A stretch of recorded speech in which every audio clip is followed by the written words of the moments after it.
Hello there everybody and welcome to my first dedicated history video in quite some time. If you enjoy the video, please remember to like and subscribe. Today we're covering the intriguing history of the much loved and famous Grimsby Dock Tower and the docks as a whole.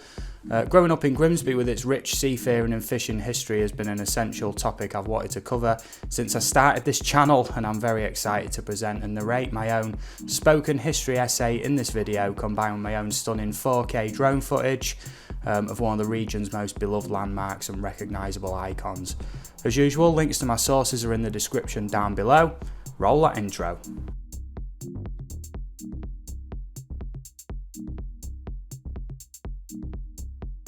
Here we go then into the history of the Grimsby Dock Tower and beyond. The Grimsby Dock Tower is situated on the north side of the Grimsby Docks in the county of Lincolnshire, UK.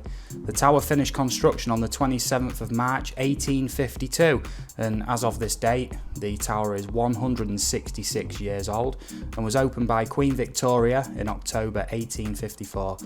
The tower stands at an incredible 309 feet tall, which made it the tallest secular building in the world at the time of its completion, and the architecture is inspired by the Torre del Mangia in Tuscany, Italy, and I hope I've pronounced that right. The tower itself can be seen from many towns, cities and villages for over 11 kilometres. The original purpose of the tower was to provide hydraulic power to the lock gates and cranes of the Grimsby Docks, and it contained a 30,000 gallon iron reservoir within at a height of 200 foot above ground, that's within the tower, to supply the immense pressure needed to perform these tasks. The tower is constructed of over 1 million bricks, which were manufactured on site from local clay. The dock tower provided hydraulic power for over 40 years until 1892, when the smaller and more efficient hydraulic accumulator tower on the opposite pier was built. The smaller tower has now been superseded by electric motors. During World War II, there were plans drafted to demolish the tower as it served as an unmistakable landmark and point of attack from the German Luftwaffe for raids on Grimsby and the Grimsby Docks, and then continuing on through to Liverpool if they felt like it. For this reason, the German Air Force had specific instructions to not destroy the tower.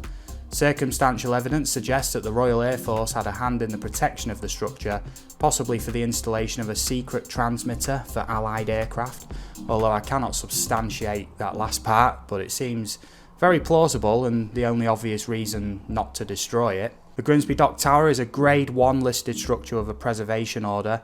For anyone not familiar with the system in the UK, Grade 1 listed status is granted to buildings or structures of exceptional interest of the highest significance.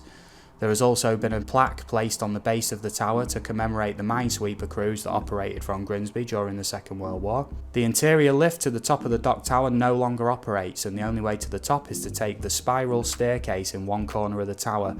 I don't like the sound of that either way because I don't like heights so much and I don't like stairs. The second balcony near the top of the tower now hosts several transmitters of radio signals, so if you've got a good TV or phone signal in Grimsby, then there is a good chance you have the dock tower to thank. May 2018 saw 20 weeks of work carried out to ensure the tower stands for a further 100 years, with no further work expected to be necessary within that time.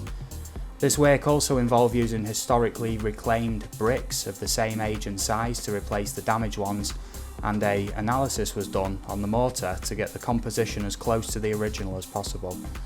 Many people in the local area and beyond recognise these works as a very positive thing, preserving Grimsby's proud heritage for many generations to come. Fun fact, there's actually a scale model of the Grimsby Dock Tower at the Legoland Resort and Theme Park in Windsor, UK. The port of Grimsby itself has a history dating all the way back to the age of the Vikings, frequented by Viking marauders between the year 800 until the Norman conquest of 1066, and the legendary Vikings Havelok and Grim are part of the mythos around the founding of Grimsby, hence the name Grimsby. Records of the sea trade between Grimsby and Scandinavia date all the way back to the 11th century and evolved steadily through the ages, technically continuing to this day.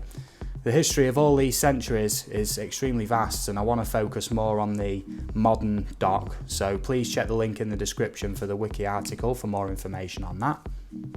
The plans for what is termed the Old Dock were drafted in 1787 and put in place by 1796, within the lengthy and overly specific title of the Act for Widening, Deepening, Enlarging altering and improving the haven and town and port of Great Grimsby.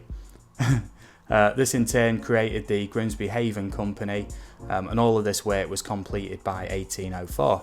Many more significant additions and expansions continued throughout the 1800s, including the aforementioned dock tower.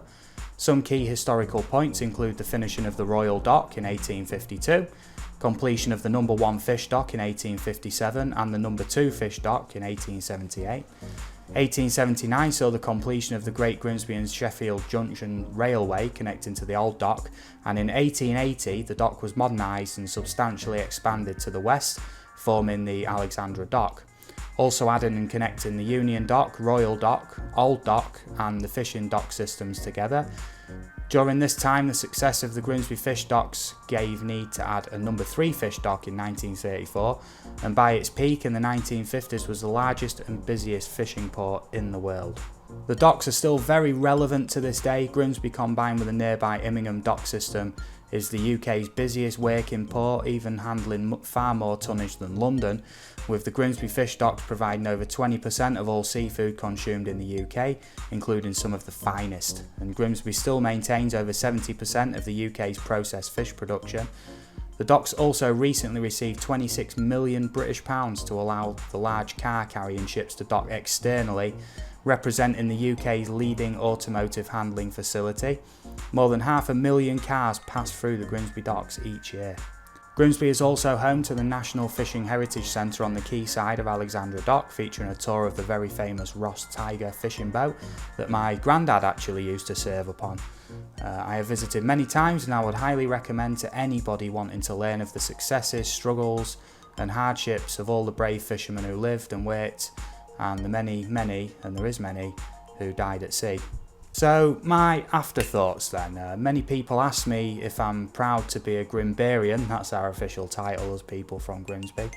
Well, with so much rich history, it's hard not to be. It's a shame that so many people around here don't know about it, hence why I'm making this video, and I have a lot of fun doing it. Even if Sacha Baron Cohen, that's the guy who played Borat and Ali G, he claims in the film The Brothers Grimsby that Grimsby is twinned with Chernobyl, a myth that many people still believe to this day. My answer to the question, if I'm proud to be Grimbarian, is a resounding yes. And on that note, thanks to everybody for watching the video, especially if you've made it this far. Your support is very much appreciated. This video's took a lot of effort and research to make, so if you haven't done so already, please consider subscribing for more history videos like this one, which are coming very, very soon, I can assure you. Cheers everyone, much love, and feel free to check out my other videos. Catch you all real soon.